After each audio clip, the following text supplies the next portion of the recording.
삼위 하나님께서 우리 모두를 예배의 자리로 부르셨습니다. 모두 자리에서 일어나 우리를 부르신 하나님을 향해 감사의 마음으로 찬양하며 경배하겠습니다.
할렐루야. 하늘에서 여호와를 찬양하며 높은 데서 그를 찬양할지어다. 하늘의 하늘도 그를 찬양하며 하늘 위에 있는 물들도 그를 찬양할지어다.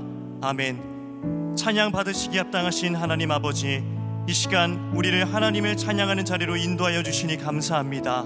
우리의 힘과 능력으로 예배 드리는 것이 아니요 오직 주의 은혜로 하나님을 예배하기 원하오니 하나님 홀로 영광 받아 주시옵소서. 이 모든 것 예수님의 이름으로 기도합니다. 아멘. 주님이 제자들에게 가르쳐 주신 주기도문을 마태복음의 기록을 따라 공동체 고백으로 올려드리겠습니다. 하늘에 계신 우리 아버지여, 이름이 거룩히 여김을 받으시오며 나라가 임하시오며 뜻이 하늘에서 이루어진 것 같이 땅에서도 이루어지이다. 오늘 우리에게 일용할 양식을 주시옵고 우리가 우리에게 죄 지은 자를 사하여 준 것 같이 우리 죄를 사하여 주시옵고 우리를 시험에 들게 하지 마시옵고 다만 악에서 구하시옵소서. 나라와 권세와 영광이 아버지께 영원히 있사옵나이다. 아멘.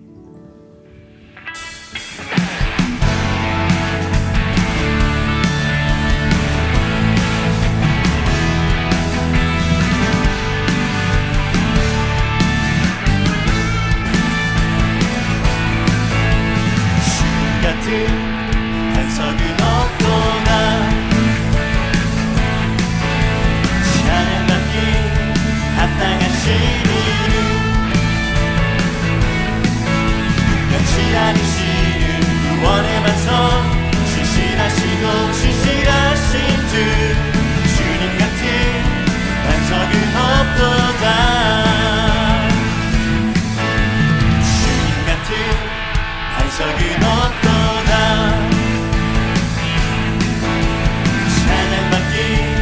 합당하신 이름,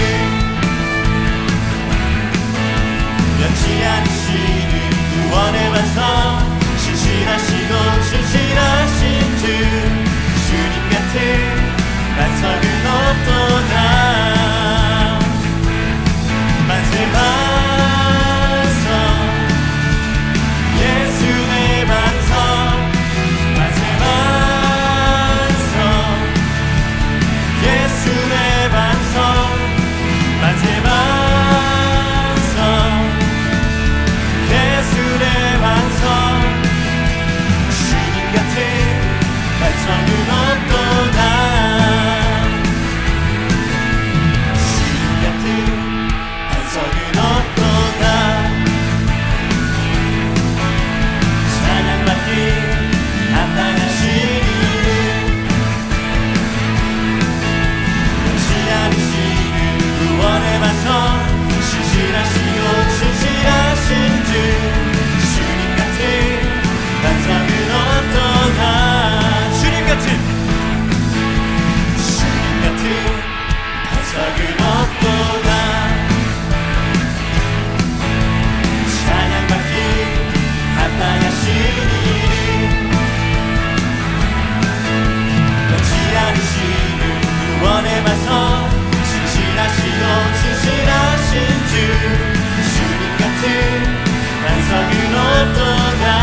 유일한 소망 되신 우리 주님께 모든 영광과 찬양 올려드립니다.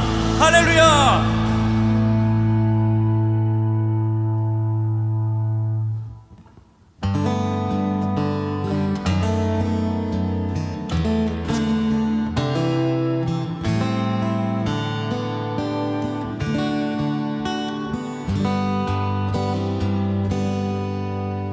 지존하신 주님 이름 앞에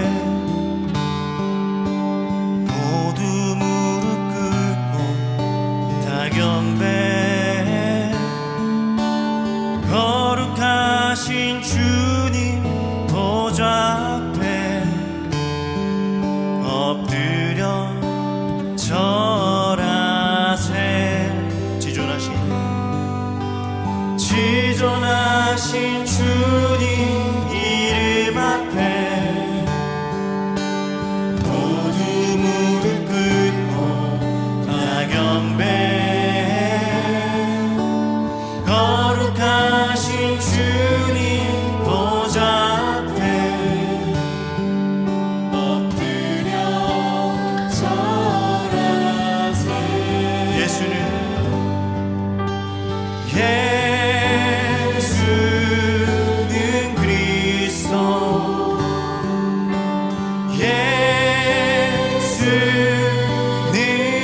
의존하신 주님 이름 앞에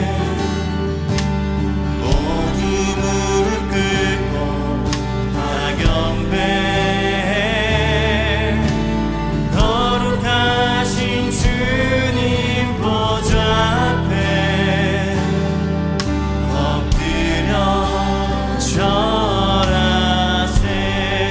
예수는 그리스도 예수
주를 경배하고 엎드려 절하며 고백해 주 나의 하나님. 오 사랑스러운 주님, 존귀한 예수님, 아름답고 놀라우신 주.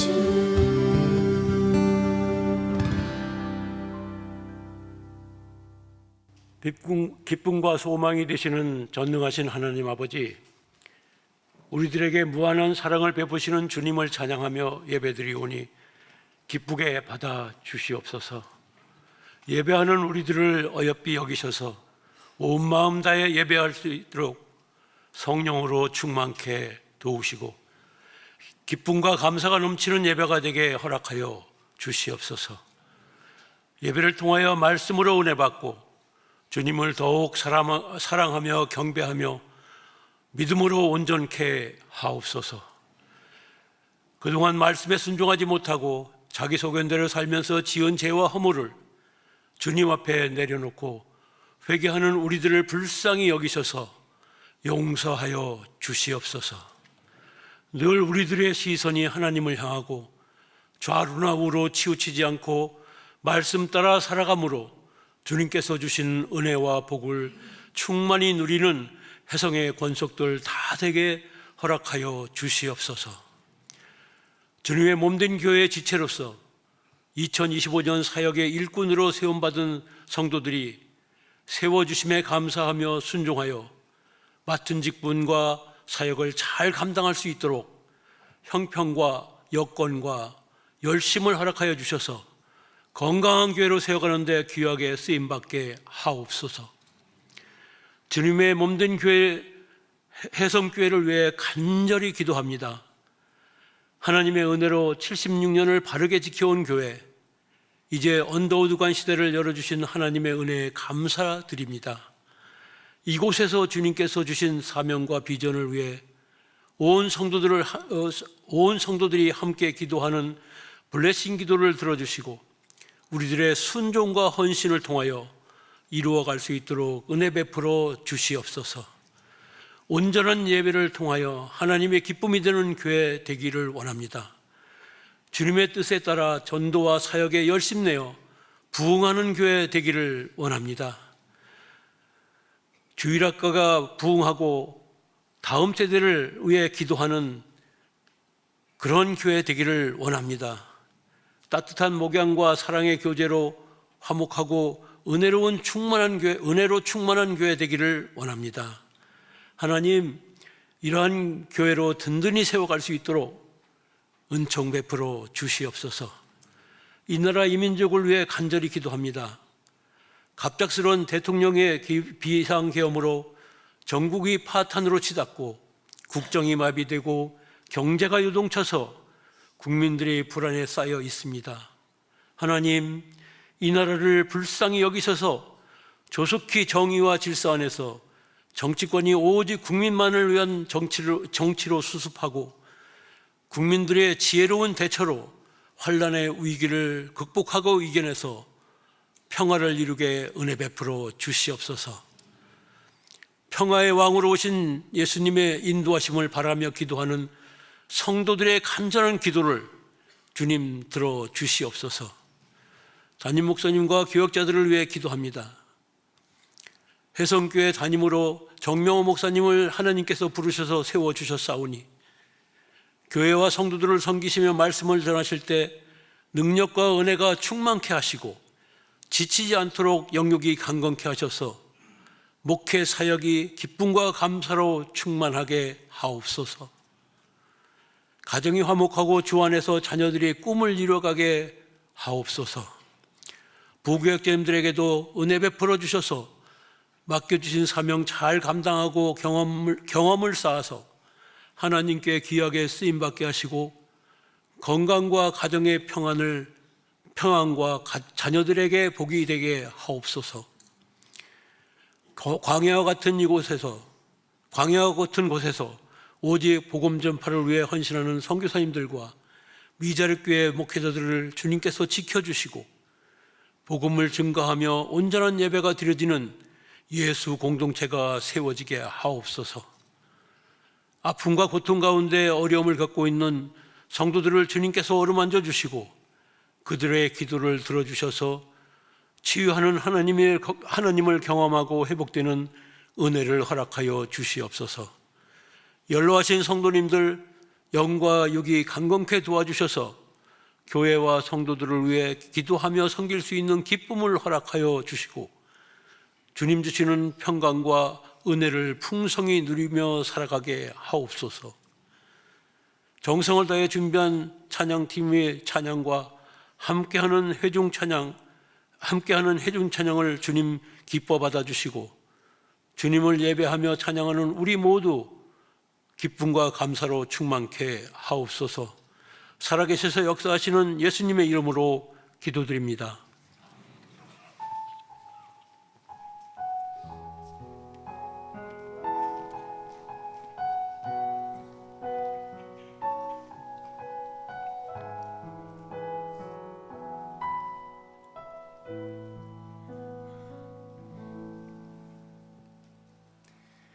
오늘 우리에게 주시는 하나님의 말씀은 요한복음 8장 12절의 말씀입니다. 화면에 참고하시어 합독하시겠습니다. 예수께서 또 말씀하여 이르시되 나는 세상의 빛이니 나를 따르는 자는 어둠에 다니지 아니하고 생명의 빛을 얻으리라. 아멘.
예수님께서 스스로를 칭하셨던 나는 무엇이다 에고 에이미 두 번째 말씀, 나는 세상의 빛이다 라는 말씀을 나누려고 합니다.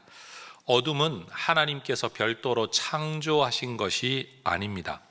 하나님께서 창조하신 빛이 없는 상태가 어둠입니다. 하나님이 죽음을 일부러 만들지 않으셨습니다. 하나님께서는 생명을 창조하셨습니다. 생명이 없는 상태가 죽음입니다. 피조세계가 창조주 하나님을 떠날 때 나타나는 증상은 빛을 잃어버리고 어둠이 그를 지배하는 것입니다. 어둠 가운데 머무는 것입니다. 생명의 근원에서 끊어지면 하나님의 생기를 잃어버리게 됩니다. 생명력이 소멸됩니다. 그리고 완전한 죽음에 이르게 되는 것입니다. 생명을 완전히 잃어버린 상태를 죽음이라고 말을 합니다. 그리고 그 죽음에 이르도록 생명력을 잃어가는 과정을 우리는 고통이라고 말합니다. 여러분, 세상에는 고통이 있고 죽음이 있다라는 것은 불교를 비롯한 모든 철학자들과 종교가 다 말을 합니다. 분명한 증상은 누구나 경험해서 알아볼 수 있습니다. 문제는 그것을 해결할 길을 알지 못한다는 데 있는 겁니다. 오늘 본문에서 예수님께서는 자신을 생명의 빛이라고 말씀하십니다. 그런데 이 빛은 그냥 물리적인 빛이 아니고 생명의 빛이다라고 분명히 부연 설명을 하셨습니다. 그러니 이 빛은 생명과 연결되어지는 것입니다. 예수님의 말씀은 어느 날 갑자기 아무런 배경 없이 툭 던져진, 뜬금없이 던져진 말씀이 아닙니다. 항상 배경을 가지고 있습니다. 특별히 초막절이라는 유대인의 절기와 연결되어져 있습니다. 예수님께서 나는 빛이다 라고 말씀하셨던 이 요한복음 8장의 이야기, 앞에 있는 7장과 뒤에 나오는 9장, 7, 8, 9장 이 세 장의 이야기가 바로 이 초막절이라는 유대인의 절기 배경 속에서 이루어진 일을 기록하고 있기 때문에 우리는 이 말씀도 이 절기와 연결지어야 할 겁니다.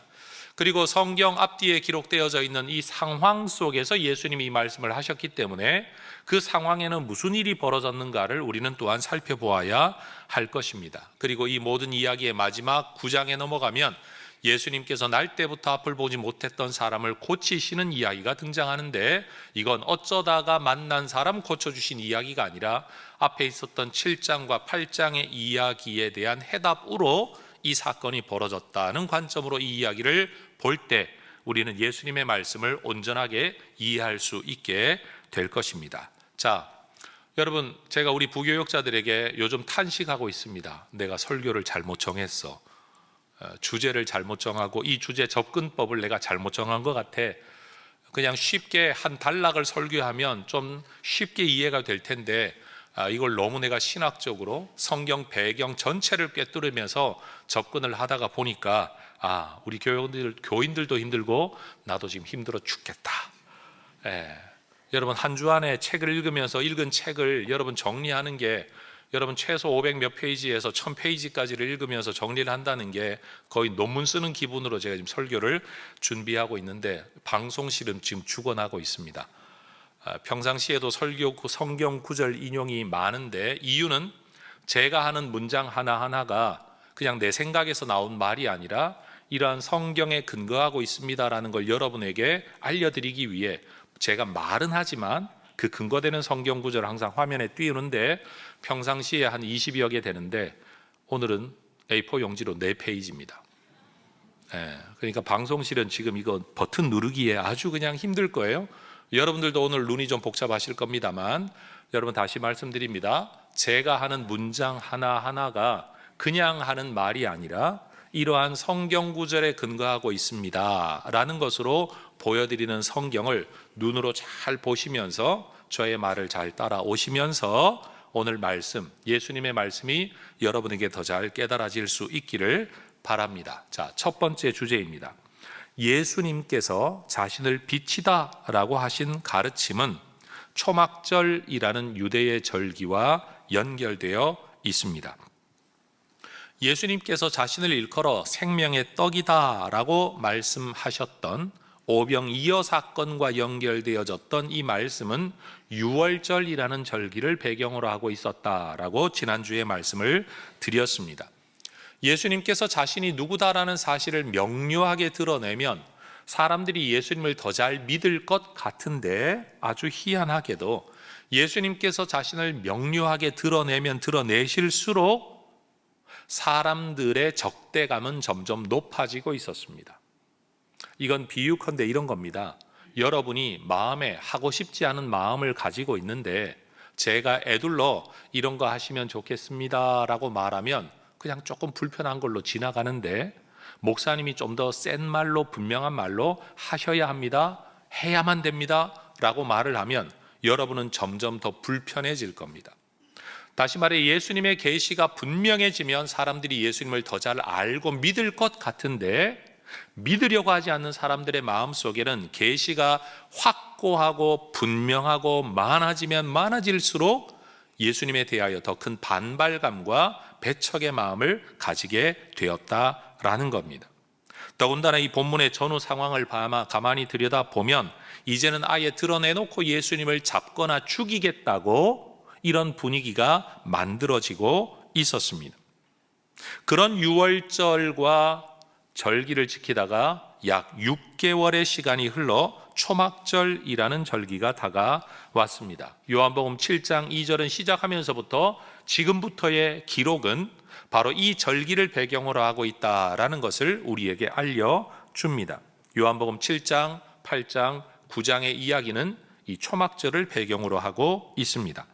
대부분의 유대 절기는 이스라엘 역사 안에서 하나님께서 이루셨던 특별한 사건을 기념한다라는 의미에서 종교적인 달력, 종교력으로서의 의미를 가지고 있습니다. 근데 또한 그것은 그들이 먹고 살아가는 현상적인 삶, 특별히 농경 문화 안에서 농사의 달력, 농사력의 달력과 함께 겹쳐 있는 것이 유대인의 절기입니다. 여러분, 초막절은 이스라엘 백성들이 출애굽 이후의 광야 생활, 이때 광야 생활 한번 생각해 보십시오. 그들은 하나님의 인도를 받아 광야에 갔습니다. 광야는 사람이 사는 장소가 아닙니다. 버려진 벌판입니다. 더군다나 그들은 정주 생활을 하지 않았습니다. 주거 공간이 정해져 있지 않았다라는 겁니다. 그러니 농사를 지을 수가 없습니다. 먹고 사는 문제가 해결될 수 없습니다. 텐트 치고 살았습니다.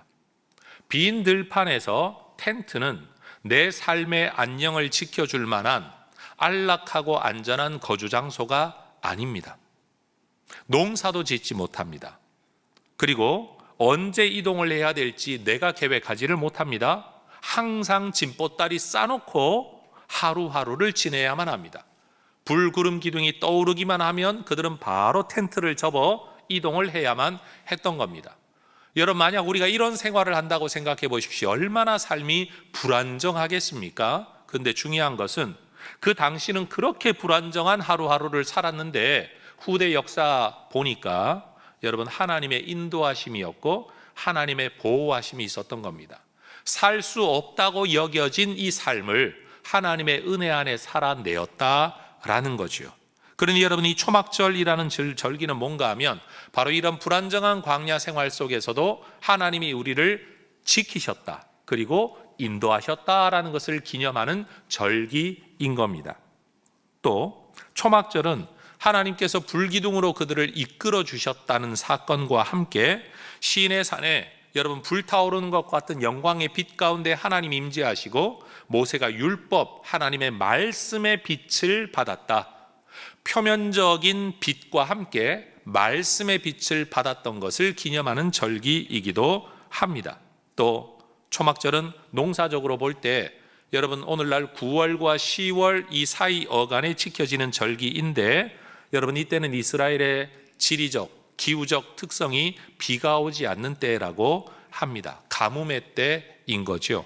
이때 하나님께서 마지막 농사와 추수와 그리고 이어지는 내년 농사를 위해 물과 비를 기원하는 그 기우제와 같은 의미를 가지고 있는 예식이 바로 초막절이었다라는 겁니다.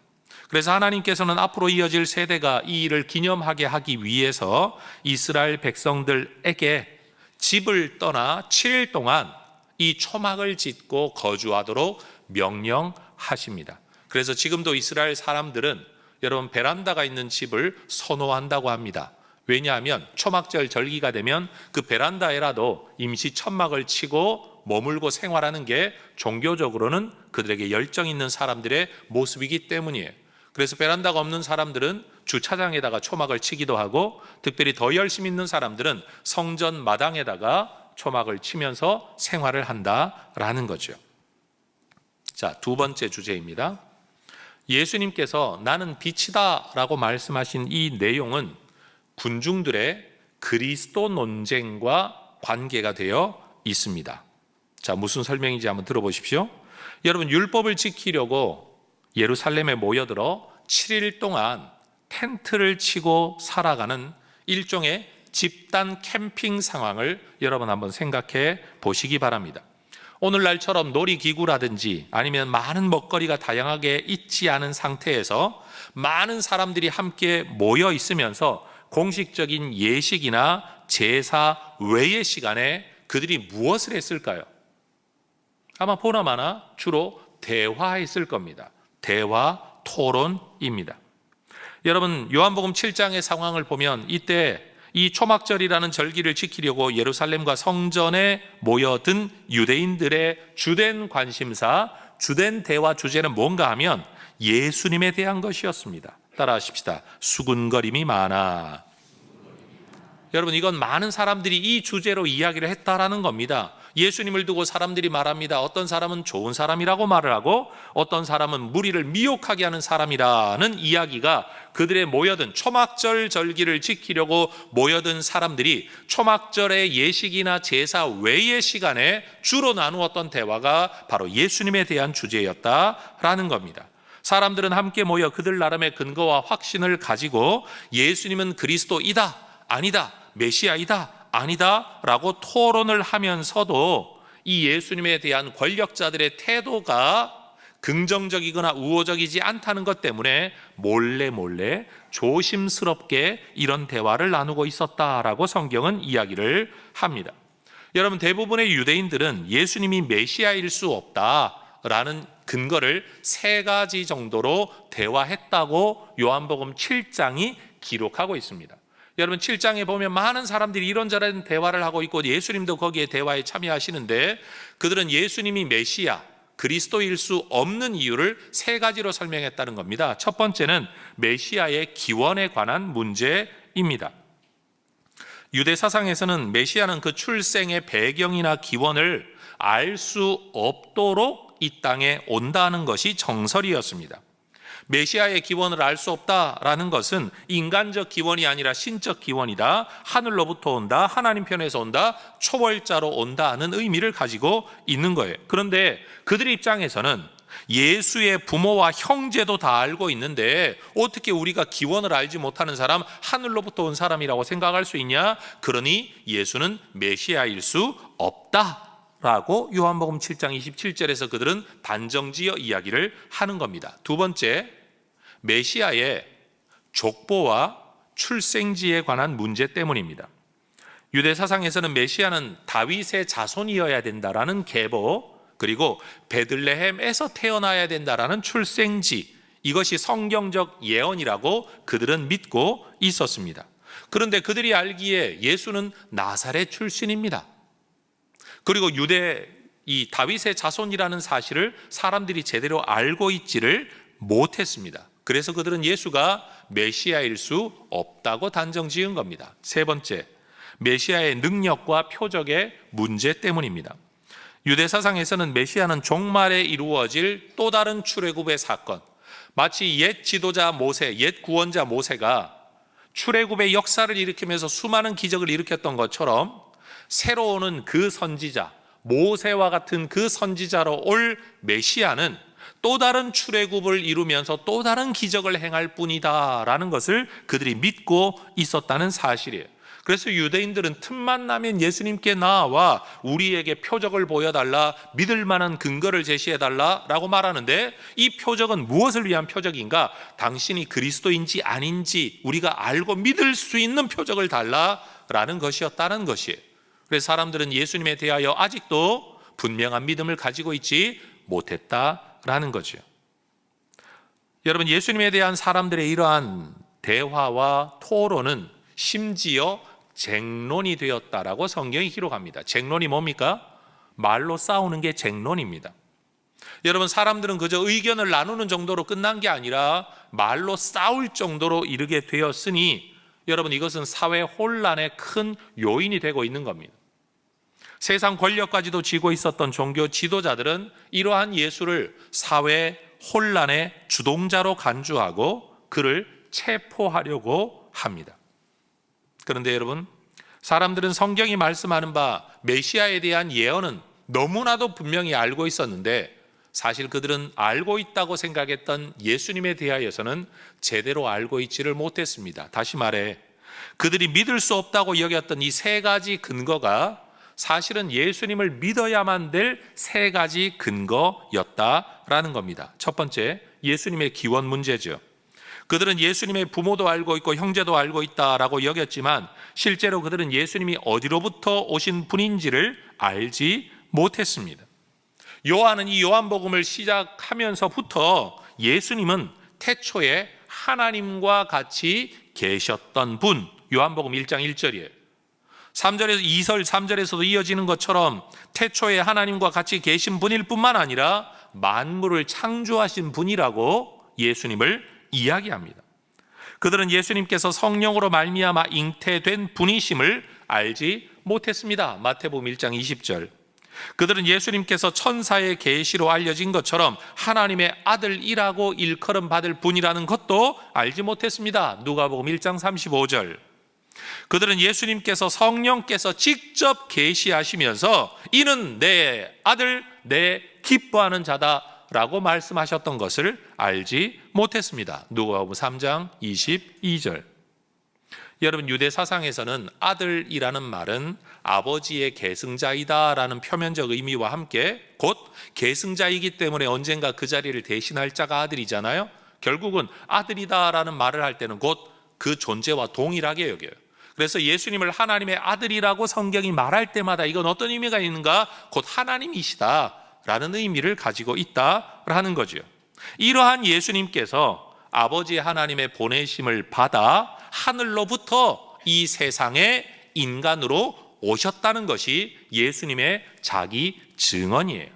다시 말하면 사람들은 예수님의 기원을 알고 있으니 못 믿겠다라고 말하지만 더 정확하게는 그들은 예수님의 기원을 알지 못하고 있었다.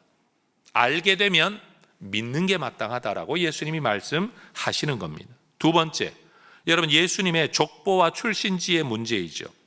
사람들은 예수님을 갈릴리 나사렛 출신이라고 알고 있었지만 예수님은 베들레헴에서 태어나셨습니다.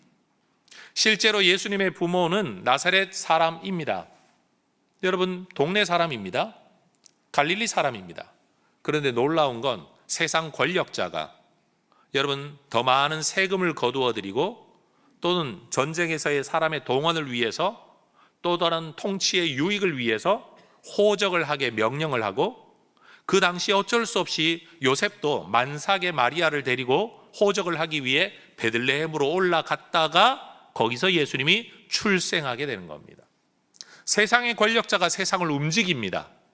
그러나 여러분, 세상의 권력자는 자기 머리로 자기 일을 하지만 우리 하나님께서는 하나님의 말씀을 이루시기 위해 그 사건, 그 세상의 권력자마저도 사용하십니다.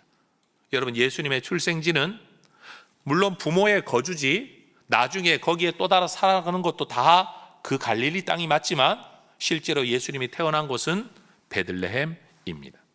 그리고 예수님의 족보를 따져보면 마태복음 1장 1절부터 시작하는, 여러분 우리가 볼 때는 이게 왜 필요해? 라고 여겨지는 그 모든 족보가 왜 기록되어져 있는가 하면 다윗의 자손이신 예수에 대한 족보, 다시 말해 예수가 메시아이다라는 사실을 우리에게 알려주기 위해 다윗의 후손으로 베들레헴에서 태어나신 예수님을 알려주기 위해 이 족보를 기록하고 있다라는 겁니다. 세 번째, 능력과 표적의 문제죠. 예수님의 표적에 대해서는 굳이 다른 말을 하지 않더라도 이것을 지켜보아왔던 일반인들, 여러분 일반 유대 백성들이 예수님에 대하여 더 명확한 말을 하고 있습니다. 요한복음 7장 31절에서 사람들이 하는 말이 뭡니까? 그리스도가 온다고 할지라도 이 사람보다 더 많은 표적을 행하겠냐?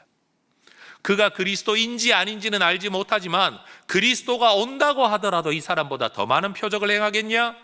다시 말해 표적 때문에 그리스도라고 알아본다고 한다면 이 사람이야말로 그리스도가 아니겠냐? 라는 사실입니다. 그러니 여러분, 초막절과 연결되어져 있는 예수님의 이 이야기는 요한복음 7장의 논쟁 속에서 사람들의 이야기도 예수님의 자기 계시와 연결되어져 있다라는 겁니다. 자, 이제 세 번째 주제입니다. 예수님이 빛이다 라고 말씀하신 내용은 출애굽 광야 사건에서 반석이 깨어져 물이 나왔던 사건과도 연결되어져 있습니다. 여러분, 초막절 절기에는 이런 예식 순서가 있었다고 합니다. 여러분, 이 초막절이 일주일 동안 진행되는데 매일 아침마다 제사장들은 주전자를 들고 실로암이라는 연못으로만 가야 합니다. 예루살렘 성 안에서 물을 구할 수 있는 곳은 그곳밖에 없었습니다. 실로암 못으로 갑니다.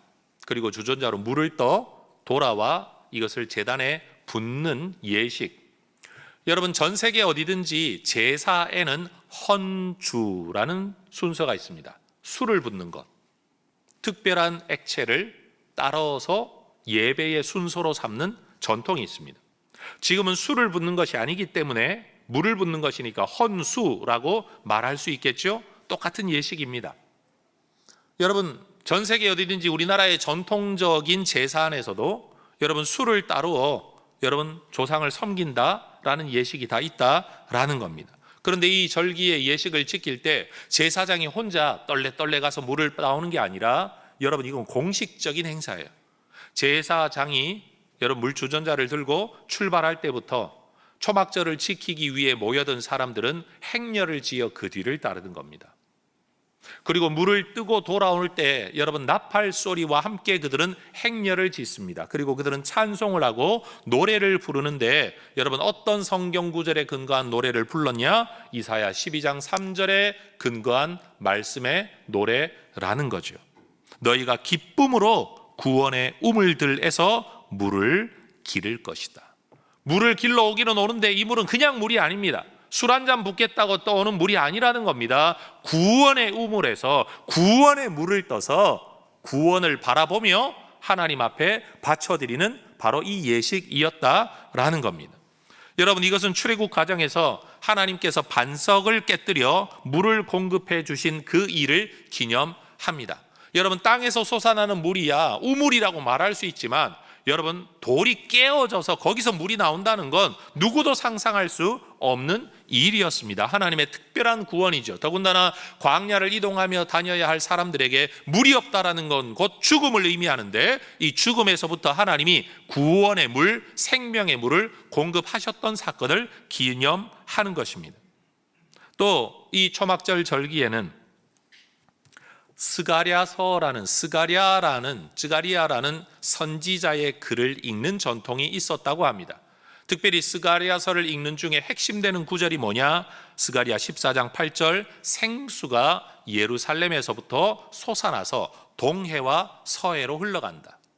여러분, 이건 예루살렘으로부터 나오는 구원이 전 세계로 퍼져갈 것에 대한 예언의 말씀인 겁니다. 물로 상징되어지는 구원이 전 세계로 퍼져나갈 것에 대한 말씀을 그들이 읽으면서 초막절 절기를 보냈다는 사실이에요. 더군다나 이 물 개념 속에는 에스겔서에 나오는 전통적인 예언의 말씀이 있죠. 에스겔서 47장 1절을 보면 여러분 성전 문 지방 밑에서 물이 솟아나와 여러분 동쪽으로 흐르다가 전 세계로 흘러나갑니다. 여러분, 하나님으로부터 이르는 구원이 전 세계로 흘러나갈 것에 대한 예언을 에스겔 선지자도 했었다라는 겁니다. 그런데 여러분, 이 물 에스겔서 47장 9절을 보면 이 물이 이르는 곳마다 생물이 살아납니다. 바닷물도 살아납니다. 생명체가 살아납니다. 그들이 다시 말해 스가랴서의 말씀과 에스겔서의 말씀, 이런 말씀들, 특별히 출애굽의 사건을 기념하며 이런 말씀들을 읽으며 이들이 물을 떠다가 하나님께 바칠 때는 결국 뭐냐? 하나님, 우리에게도 이런 구원이 필요합니다. 구원을 주십시오라는 종교적 의미가 담겨 있을 뿐만 아니라 특별히 농경 문화 속에 있었던 이스라엘 땅에서도 올 한 해도 하나님이 먹을 것을 주시고 물을 주시고 비를 주셔서 우리가 농사를 지은 것처럼 새해에도 하나님 이런 물을 우리에게 이른 비와 늦은 비를 주셔서 적절한 물과 비를 주셔서 우리를 살려주십시오라는 일종의 기우제와 같은 역할을 했던 게 초막절 절기라는 사실입니다.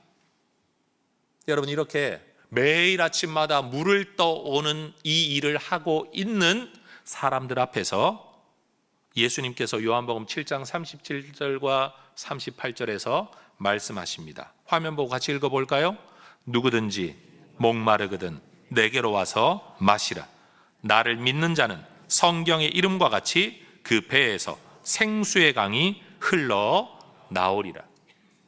여러분, 이 말씀만 읽어도 주님이 우리의 생명의 물이라고 우리가 믿을 수 있지만, 여러분, 예수님이 이 말씀을 하시는 상황이 언제냐, 그 배경이 어떻게 되냐, 지금 사람들이 무슨 일을 하고 있을 때 예수님이 지금 이 말씀을 하셨냐라는 것을 생각을 해보면 더 분명해지죠.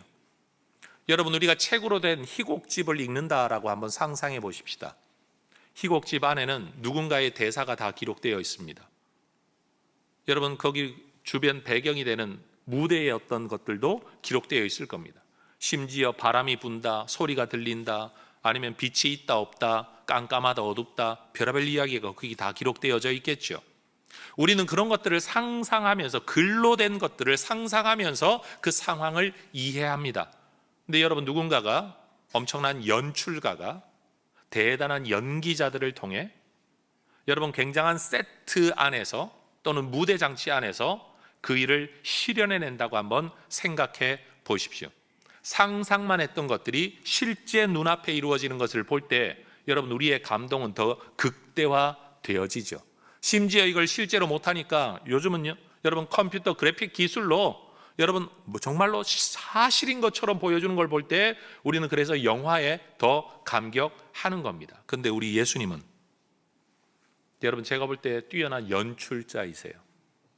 말씀을 가르쳐도 아무 때나 아무 말씀이나 툭툭 던지는 게 아니라 여러분, 어떤 시간적 상황 안에서, 어떤 공간적 상황 안에서 여러분, 사람들이 무슨 일을 주로 하고 있으며 어떤 일을 하고 있는 바로 그 상황에서 주님이 말씀을 하시는 거예요.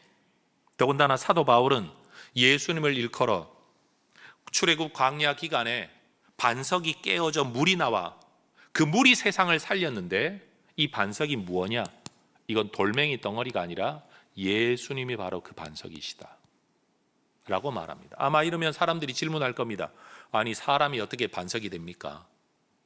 아니, 기원 후를 살고 계신 예수님이 기원전 1440년 어간에 있었던 그때 어떻게 예수님이 그때 계셨단 말입니까? 라고 말하지만, 여러분, 광야 이스라엘 백성들을 먹여 살렸던, 여러분, 물을 공급했던 하나님의 역사도 결국은 예수님으로부터 나온 것이다. 왜요? 예수님은 하나님의 아들, 곧 하나님이시니까.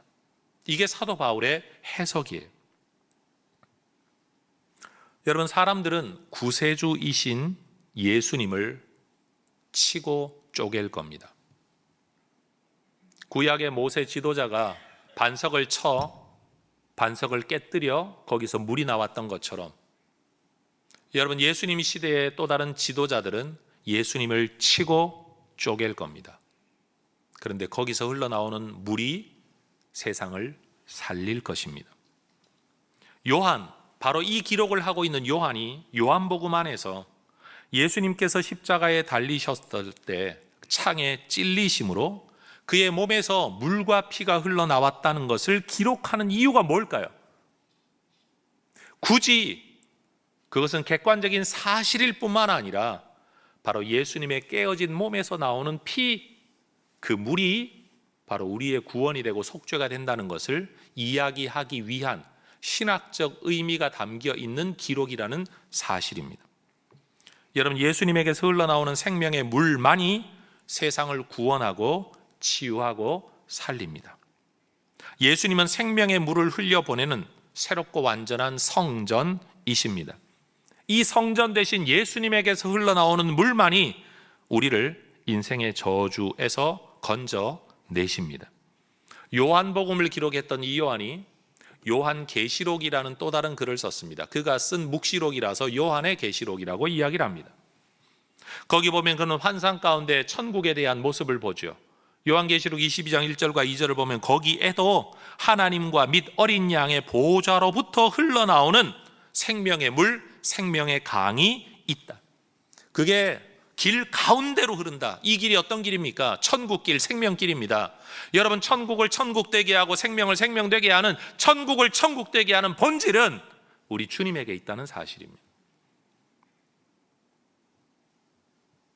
그런데 여러분, 한 걸음 더 나아가 요한복음 7장 39절을 보면 요한은 예수님에게서 흘러나오는 이 물은 성령이다 라고 이야기합니다. 다시 설명합니다. 잘 들으십시오. 광야 기간 죽을 수밖에 없는 이스라엘 백성들에게 물을 먹이시기 위해 깨어져 물이 나왔던 그 반석은 누구라고요? 예수님이시라고요. 예수님이 깨뜨려 나오는 그 물은 누구라고요? 성령이라는 거예요. 역으로 거슬러 올라가면 이스라엘 백성들이 광야에서 먹고 살 수 있었던 은혜의 근거는 성령이시라는 이야기를 하고 있는 겁니다. 구약의 선지자 에스겔도 우리를 구원하는 생명의 물에 대한 예언을 했었는데, 그는 36장에서 이 물이 어떤 물이라고 말을 합니까? 영, 새 영, 곧 하나님의 영, 성령이라고 이미 예언을 했었습니다. 여러분, 성경은 이러한 이미지와 심상들이 여러분 성경에 계속 흘러내려져 왔습니다. 성경을 제대로 알지 못하니 어느 날 갑자기 예수가 태어나 이 땅에 왔다가 자기가 구세주인 것처럼 처신하다가 뛰어난 종교 지도자가 되어서 기독교가 만들어졌고, 기독교인들이 만들어낸 구원의 이야기가 조작된 이야기가 오늘 기독교인들이 믿고 있는 거라고 말을 하고 있지만, 여러분, 성경은 절대로 그렇게 가볍지 않습니다. 무식하게 만들어낸 종교 이야기가 아니라는 겁니다. 예수 그리스도로부터 보냄받은 하나님의 영이신 성령만이 생명의 물이십니다. 메마른 곳에는 생명력이 약화되죠. 물이 없으면 죽음에 이를 수밖에 없습니다. 이게 인류의 현실입니다. 물이 있어야 생명이 유지됩니다. 생명이 살아납니다. 생명이 풍성하게 됩니다. 생명이 열매를 또한 맺습니다. 마찬가지입니다. 영적 진리도 그러합니다. 성령만이 우리를 살아나게 합니다. 성령만이 우리를 유지시킵니다. 성령만이 우리를 풍성하게 합니다. 죽음의 세상에 성령이 임함으로 세상에 생명이 소성되게 되는 겁니다. 그리고 이 성령은 예수님을 믿는 자에게만 주어집니다. 우리 인생에 이러한 생명의 물이 충만하게 임하기를 원한다면 우리는 예수님을 믿어야만 합니다. 에베소서 1장 13절이 말하는 것처럼 예수를 믿는 자에게만 성령이 도장 찍히듯이 주어져 이 생명의 성령이 우리를 살리는 겁니다. 자, 네 번째 주제입니다. 예수님께서 빛이다 라고 하시는 이 말씀은 구약의 불기둥 사건과 연결되어 있습니다. 다시 말해 빛 사건과 연결되어 있다는 겁니다. 여러분, 초막절 기간은 추분 때 어간이라고 합니다. 추분이 뭡니까? 낮과 밤의 길이가 같은 때가 추분입니다. 추분이 지나고 나면, 여러분, 추분이 지나고 나면 이제는 어둠의 길이가 더 깊어집니다. 길어집니다. 이러한 절기적 특성을 담아내기 위해 초막절 절기에는 빛에 대한 여러 요소들이 작용했다고 합니다.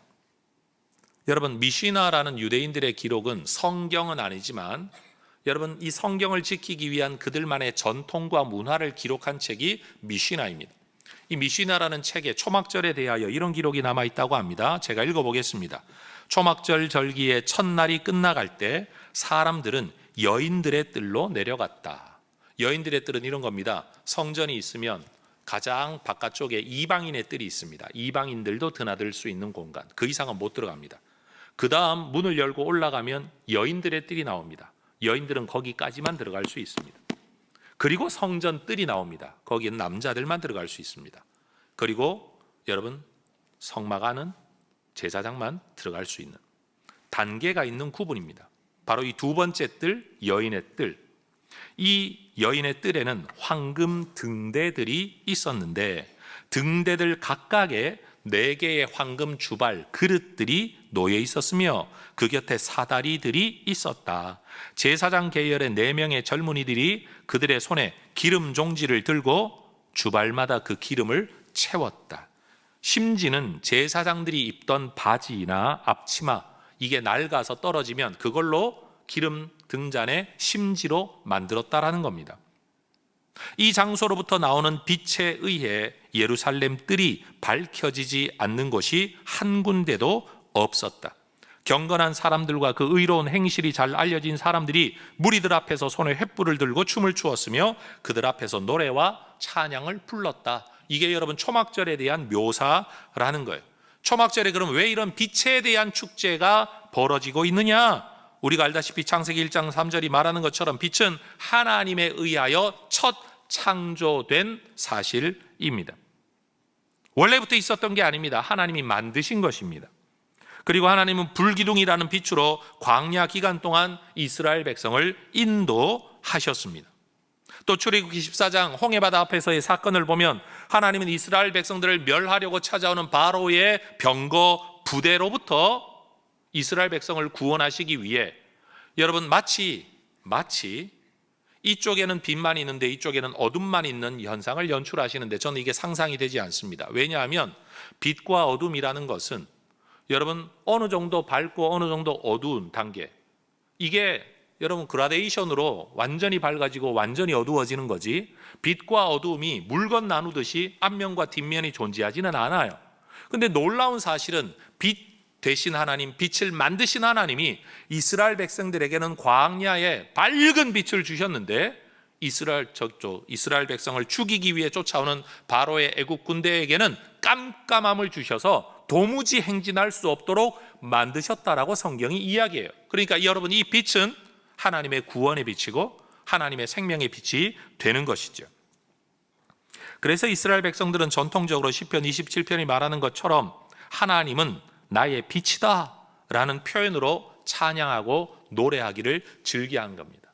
이 빛이라는 말 속에 담겨있는 의미가 그렇게 단순한 게 아니라 굉장히 복잡하고 여러분 생명의 의미를 담고 있다는 거죠. 특별히 시편 119편 105절을 보면 이스라엘 백성들은 하나님의 말씀을 일컬어 내 인생길의 빛이라고 또한 고백하는 겁니다. 그런데 여러분 요한복음 8장 20절을 보면 요한이 지금 예수님의 사역을 기록하면서 이때 예수님께서 말씀하고 계신 장소가 어딘가를 굳이 특정합니다. 어디라고요? 헌금함 앞에서. 저는 성경을 읽을 때마다 이게 왜 필요하지? 지금 뭐 돈에 대한 이야기를 말씀하고 계시지도 않는데, 그런데 여러분 이 헌금함이 어디에 있었냐면 여인들의 뜰에 있었다는 것이 사실입니다. 결국 예수님이 지금 어디에 계시느냐? 여인들의 뜰에 계시다는 사실이에요. 그 여인들의 뜰에 뭐가 있었다고요? 황금 등대, 그 위에 주발들, 그리고 켜진 밝은 불빛, 그리고 그 앞에서 사람들이 뭐하고 있었다고요? 횃불을 들고 찬양하며 춤추며 노래하고 있었다는 사실이에요. 이 밝은 빛으로부터 어느 곳 하나 비추어지지 않는 곳이 없었다라고 묘사하는 그 장소에 예수님이 계신 겁니다. 그 자리에서 예수님이 하시는 말씀이 뭡니까? 요한복음 8장 12절이에요. 같이 읽으십시다. 나는 세상의 빛이니 나를 따르는 자는 어둠에 다니지 아니하고 생명의 빛을 얻으리라. 우리 주님은 엄청난 연출자이십니다. 이때 예수님은 부정관사를 사용해서 많은 빛 가운데 하나의 빛이라고 말씀하신 게 아니라 정관사, 바로 그 빛, 유일한 빛이라고 말씀하십니다. 물리적인 어두움은 물리적인 빛을 가지고 밝힐 수 있습니다. 그러나 예수님이 말씀하시는 빛은 여러분 물리적인 빛을 말하는 게 아닙니다. 옛날 횃불보다요 요즘 LED 등이 훨씬 더 밝죠. 그거 말하는 게 아닙니다. 우리 주님은 바로 생명의 빛, 영적인 빛을 말씀하고 계신 겁니다. 요한복음 1장 4절이 말하는 것처럼 예수님은 빛의 담지자, 빛을 가지고 계신 그분이십니다. 세례 요한이 증언하라고 했던 주제, 요한복음을 통해 증언하라고 했던 주제가 뭐냐? 바로 예수님이 빛이라는 사실입니다. 따라하십시다. 참빛, 머리 빗는 참빛 아닙니다. 여러분, 진짜 빛, 여러분, 하나님께서 그 빛을 세상에 보내셨습니다. 그런데 요한복음 1장 5절이 말하는 것처럼 사람들은 예수님을 빛으로 알아보지 못합니다. 왜 그랬을까요? 3장 19절이 말하는 것처럼 사람들이 예수님을 빛으로 받아들이지 않는 이유는 그 예수님 앞에 설 때 자기들이 어둠에 있다는 사실이 드러나기 때문입니다. 예수님의 말이 맞다고 이야기하려면 내가 틀렸다라는 말을 할 수 있는 용기가 있어야 되는데 어떤 종교 지도자들도 그 용기가 없었습니다. 어둠에 머물기를 원하는 사람들은 빛을 미워합니다. 그러나 진정으로 어둠에서 벗어나기를 원하는 사람들은 그 빛 되신 주님께로 나아올 것입니다. 예수님은 우리 모두가 빛으로 나아오기를 촉구하고 계십니다. 그런데 여러분, 우리는 질문합니다. 아니, 빛으로 나아가야 되는데 어떻게 나아가야 됩니까? 이제는 물리적인 예수님이 계시지 않는데, 아니 예수님이 빛이라고 하면 예수님께로 가면 되는데 이 땅에 계시지 않는 예수님, 그 빛 대신 예수님께 우리가 어떻게 나아가야 됩니까? 요한복음 12장 36절에서 예수님은 분명히 말씀하십니다. 따라하십시다. 빛을 믿으라. 다시요. 빛을 믿으라. 예수님을 믿으라는 사실입니다. 자, 5번째 주제입니다. 지금까지 행하셨던 7장과 8장의 예수님의 모든 가르침이 9장에서 시각장애인을 고치는 사건과 연결되어 있습니다. 그 많은 논쟁들에 대하여 예수님의 말씀이 실제로 어떻게 구현되는가를 보여주는 거예요. 예수님께서 태어날 때부터 시력을 상실한 한 사람과 마주합니다. 따라하십시다. 날 때부터. 다시요. 날 때부터. 여러분, 사고로 시력을 잃은 사람은요, 뭔가 단어를 떠올리면 옛날에 보았던 이미지를 기억을 해낼 수 있습니다. 근데 날 때부터 앞을 보지 못하는 사람은 어떤 단어를 말을 해도 상상할 수가 없습니다. 그려지지 않습니다. 뭐라고 설명을 아무리 해도 내가 본 게 없기 때문에 여러분, 그건 설명이 되어지지 않는 겁니다. 날 때부터. 날 때부터 앞을 보지 못하는 이 사람은 사실 태생적으로 죄인인 우리를 상징하는 인물이죠. 우리는 날 때부터 하나님을 보지 못했던 사람, 본 적이 없는 사람이라 하나님을 이야기하면 개념적으로 무슨 말을 해서 내 나름의 그림을 다 그릴 수는 있을런지 몰라도 진짜 하나님을 그려내지 못합니다. 세상의 모든 종교가 진짜 하나님을 그려내지 못하는 이유는 뭐냐? 우리 모두가 날 때부터 하나님을 보지 못했던 사람이기 때문에 그렇습니다. 그리고 그 삶이 전부인 줄 압니다. 그렇게 살 수밖에 없습니다. 인생은 원래 그런 것이다 라고 생각합니다. 무슨 말을 하더라도 내 머릿속에 그려지는 것이 전부이고 그게 실체라고 여기며 살아가는 것, 그게 바로 태어날 때부터 앞을 보지 못하는 사람의 현실인 것처럼 우리의 현실인 겁니다. 그런데 희한하게도 예수님은 이 사람을 고치실 때 여러분, 말씀으로만 고치시고 원격으로도 진료하시잖아요. 가라, 나았다. 그럼 가보면 나아 있잖아요. 그런 예수님이신데 희한하게 이 사람에게 진흙을 이겨 눈에 바르고는 실로암에 가서 씻으라고 하십니다. 왜? 여러분, 이 실로암으로 보냈다는 이 이야기는 초막절의 이야기를 미리 이야기하지 않으면 전혀 설명이 되지 않습니다. 기쁨으로 구원의 우물에서 물을 길어오는 그 말씀을 암송하고 찬양하면서 초막절을 지키던 사람들에게, 그러나 그 행렬에 동참하지 못하는 이 날 때부터 앞을 보지 못하는 사람에게 네가 실로암에 가서 씻으라는 겁니다. 구원의 우물에 가서 씻으라는 겁니다. 그게 바로 실로암으로 보낸 이유인 겁니다. 여러분, 요한복음 9장 7절은 말합니다. 이 사람은 하늘로부터 보냄받으신 예수님에 의하여 또 한 번 보냄을 받고 그 예수님께 순종하는 가운데 빛을 찾았습니다. 따라하십시다. 씻고 밝은 눈으로. 다시요. 씻고 밝은 눈으로. 여기에 7장에서 말씀하셨던 씻고 물, 8장에서 말씀하셨던 빛의 이미지가 이 한 사람의 사건 안에 다 담겨 있습니다.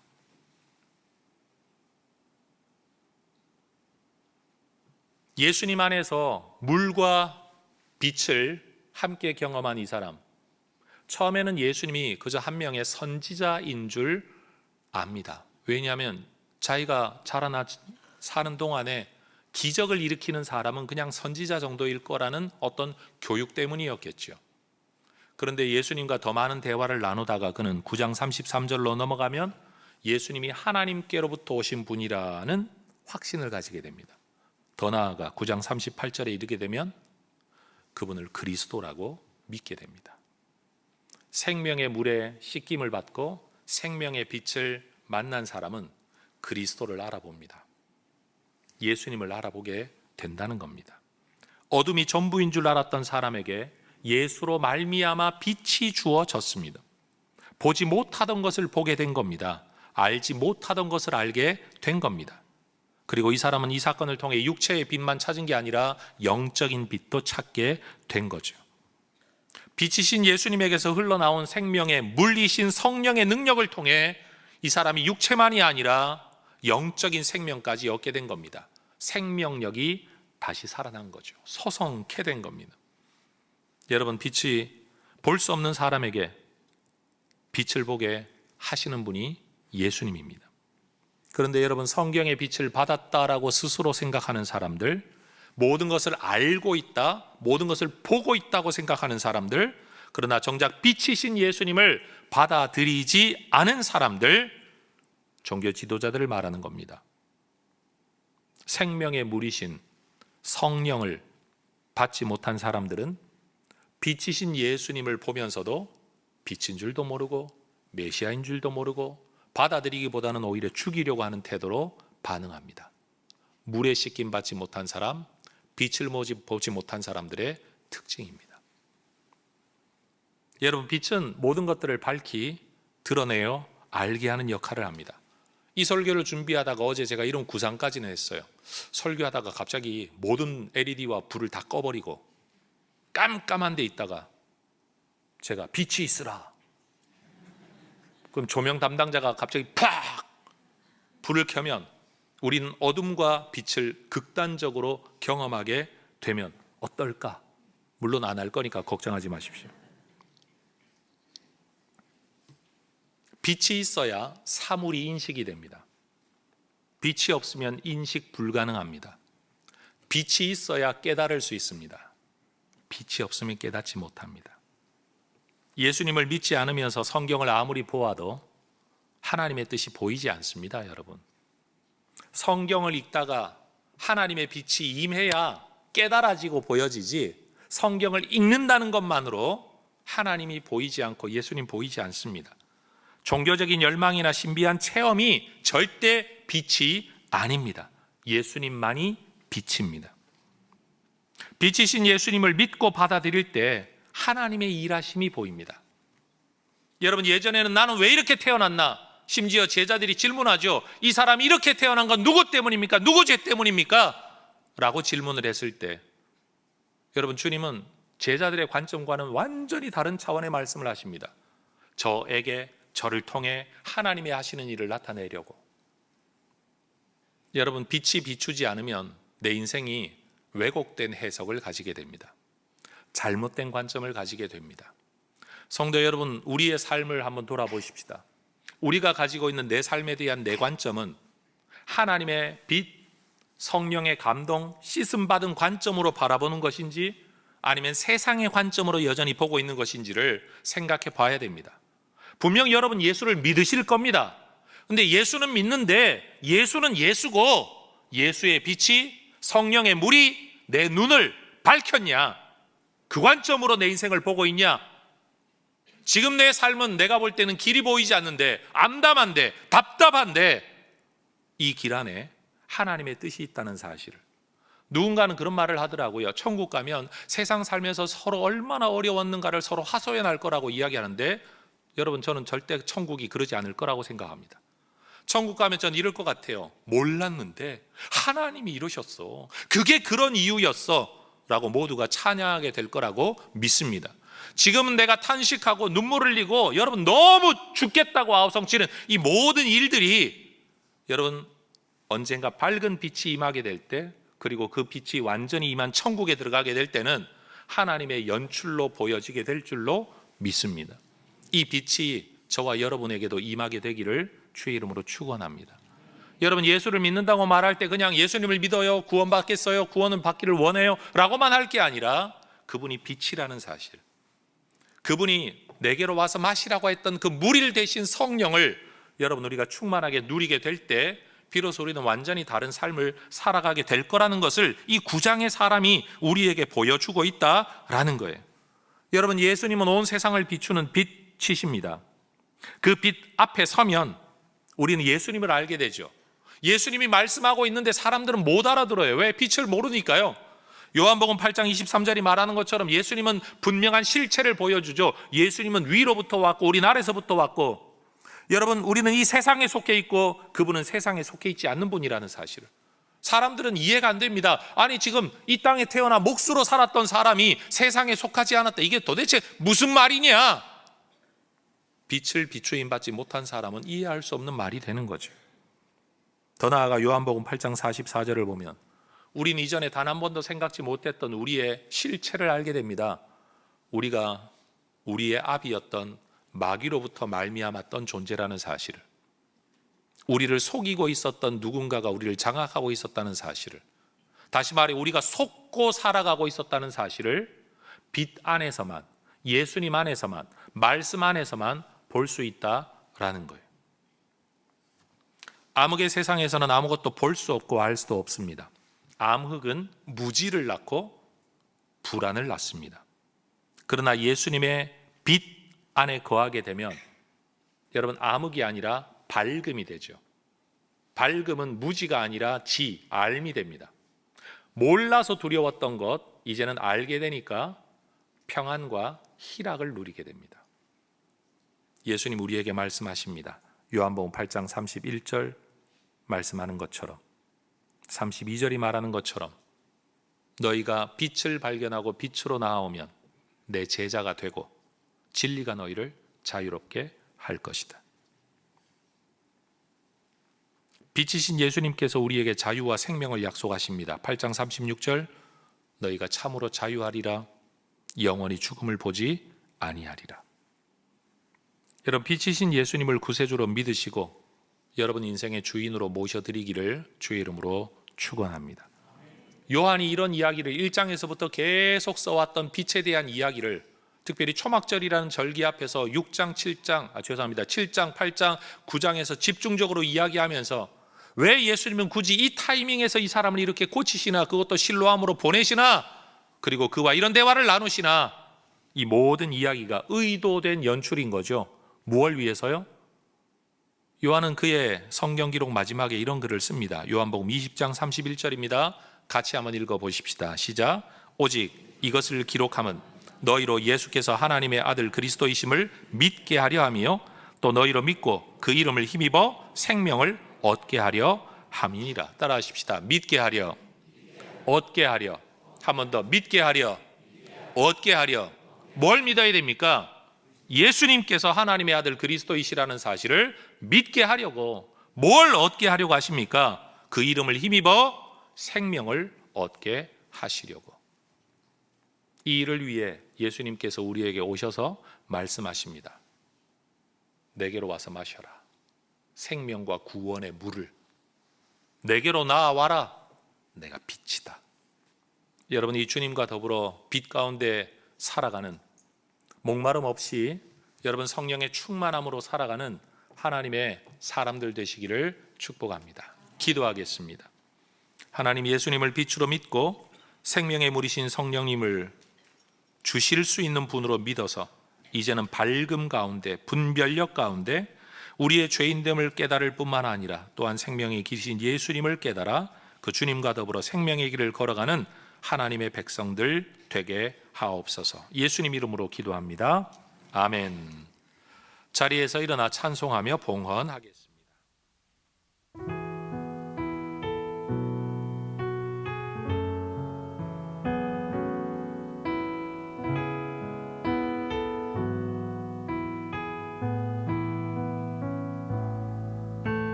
빛 되신 주 어둠 가운데 비추사 내 눈 보게 하소서. 예배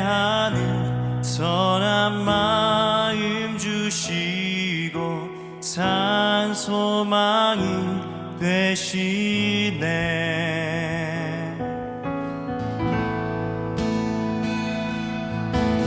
빛 되신 주 어둠 가운데 비추사 내 눈 보게 하소서. 예배하는 선한 마음 주시고 산 소망이 되시네. 나 주를 경배하니 엎드려 절하며 고백해 주 나의 하나님. 오 사랑스런 주님 존귀한 예수님 아름답고 놀라우신 주. 만유의 높임을 높임을 받으소서. 영광 중에 계신 주 겸손하게 이 땅에 임하신 주 높여 찬양하리라.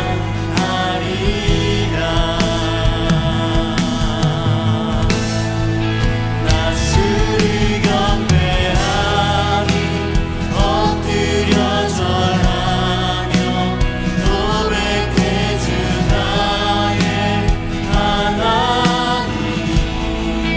오 사랑스런 주님 존귀한 예수님 아름답고 놀라우신 주.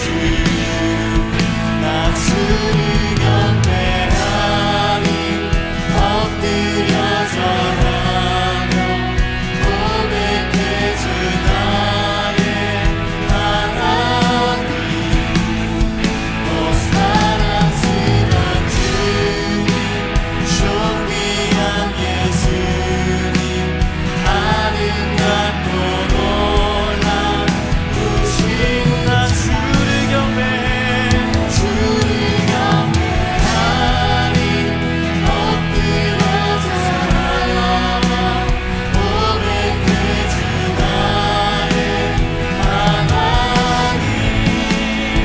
오 사랑스런 주님 존귀한 예수님 아름답고 놀라우신 주. 봉헌의 서양문을 함께 고백하겠습니다. 우리를 영원한 죽음에서 건져내신 전능하신 하나님께서 내 삶과 소유의 주인이심을 고백합니다. 은혜로 채워주시는 모든 것들을 지혜로운 청지기로 바르게 사용하겠습니다. 살아가는 동안 물질의 어려움이 있더라도 합력하여 선을 이루시는 아버지 하나님을 더욱 의지하겠습니다. 하나님 나라와 교회 공동체를 세워가는 일에 몸과 마음과 물질로 기쁘게 헌신하겠습니다. 내 삶의 필요를 따라 좋은 것으로 넘치도록 후히 베풀어 주실 하나님을 기대합니다. 아멘. 빛 되신 주님, 우리를 비추심으로 보여지게 하옵소서. 오늘의 어려움이 해석되게 하옵소서. 저 멀리 있는 육신의 눈으로는, 내 인간의 생각으로는 미치지 못하는 하나님의 뜻과 계획, 선하신 하나님에 대한 성품에 대한 신뢰가 오늘을 이겨내는 힘이 되게 하여 주시옵소서. 성령의 물로 우리를 감동시키시고 씻어 주셔서 보지 못하는 것 보게 하시고 알지 못했던 것 깨닫게 하옵소서. 내가 믿고 있는 예수가 그리 가벼운 예수가 아니라는 사실을, 그렇게 만들어진 종교의 하나가 아니라는 사실을, 긴 인류 역사를 통틀어 우리 하나님이 이루어 오셨던 모든 계획을 이루고 우리에게 구원을 주신 유일한 빛, 유일한 생명의 길이 되심을 우리가 온전히 믿고 그 빛 아래서, 그 물 안에서 살아가는 하나님의 종들이 되게 하옵소서. 특별히 오늘 주님 앞에 드리는 이 예물에 대한 우리의 관점도 하나님 어둠이 거두어지고 밝히 드러나기를 원합니다. 하나님 나라에 참여하는 것이 기쁨인 줄 알고, 그렇게 참여하는 것이 내 상급이 될 줄로 알고, 하나님의 기뻐하심이 될 줄로 알고, 누군가의 생명이 될 줄로 알고, 하나님 앞에 드리는 것마저도 기쁨과 즐거움이 되는 하나님의 종들 되게 하옵소서. 예수님의 이름으로 기도합니다. 아멘. 빛이신 주 예수 그리스도의 은혜와 생명의 물이 되신 성령 하나님의 오묘하고 충만한 역사하심과 이 모든 것들을 통해 우리에게 구원을 주기를 원하시는 우리의 영원한 아버지 되신 하나님의 사랑하심이 오늘 주님 앞에 함께 예배하며 예수님을 더 깊이 확신하고 돌아가는 우리 모든 믿음의 백성들 위해 이제와 영원토록 함께 있을지어다. 아멘.